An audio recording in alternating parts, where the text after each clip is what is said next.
বোন হাতে নাতে ধরা পড়েও বলে আমি কিচ্ছু নেইনি।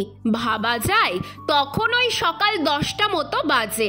ছাদে গিয়ে দেখি বোন স্কুলে যাওয়া বাদ দিয়ে আমার গাছগুলোর সাথে কিছু একটা করছে।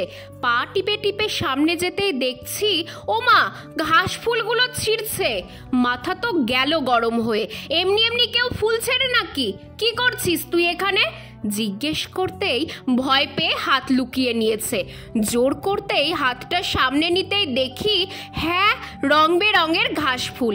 তারপর মুখ কাচুমাচু করে বলছে স্কুলে বান্ধবীরা ঘাস ফুলের ডাল চেয়েছে তাই। ভাবো অবস্থা।